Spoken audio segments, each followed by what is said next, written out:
হাহা, এসো এসো গান্ধারী পুত্র, এসো বৎস। আরে এ কি হলো মামাশ্রী, আপনি যে বিষটা দিয়েছিলেন ওটা আমি ভীমকে খাইয়ে দিয়ে নদীতে ভাসিয়ে দিয়েছিলাম, কিন্তু ও তো এখন আরো মোটা হয়ে ফিরে এসেছে। নদীতে ভাসিয়ে দিয়েছিলে? কিন্তু আমি তো ওকে নদীতে ভাসানোর কথা বলিনি, কারণ ওখান থেকে তো নাগলোকের রাস্তা সোজা মিশে গিয়েছে। দেখো, মামাশ্রীর কথা যদি মানো তো পুরোপুরি মানো, আর যদি মামাশ্রীর বুদ্ধির সাথে নিজের বুদ্ধি মেলাবে তবে কাজ তো বিগড়বেই। ও, গান্ধারীকে এটা নিশ্চয়ই বলে দেয়নি যে তুমি ওকে বিষ খাইয়েছিলে। আর একবার চাইলেও ভীষ্মের ওপর ভরসা করতে পারি, কিন্তু তোমাদের মাতাশ্রীর ওপর এমন মৃদু আর মোলায়েম বিষয়ের জন্য ভরসা করতে পারবো না।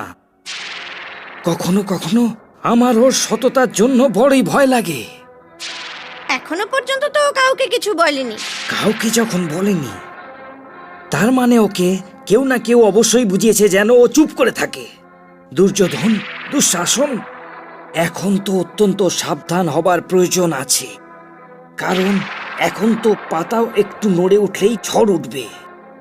2-4 দিন চুপ করে বসে থাকো, ওদেরকে কিছু বলার সময় দাও। আর যখনই ওরা বলবে, তোমরা নিজের পিতাশ্রীর কাছে গিয়ে 1-কে 100 গুণ বাড়িয়ে বলবে। মামাশ্রী, আমি তো ভাবছি 2-4 দিন গুরুকুলে যাবই না।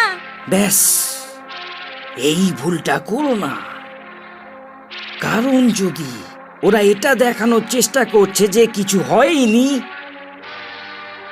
তাহলে তোমরাও খেলাটা খেলতে থাকো ভাগ্নে। 7।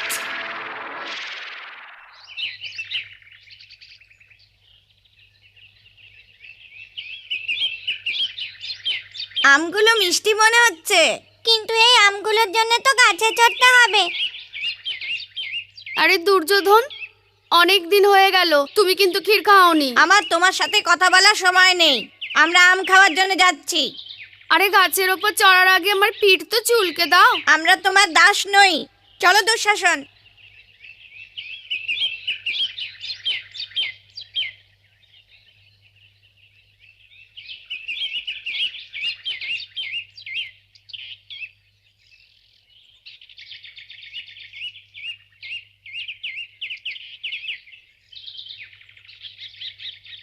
ওপরে এসো।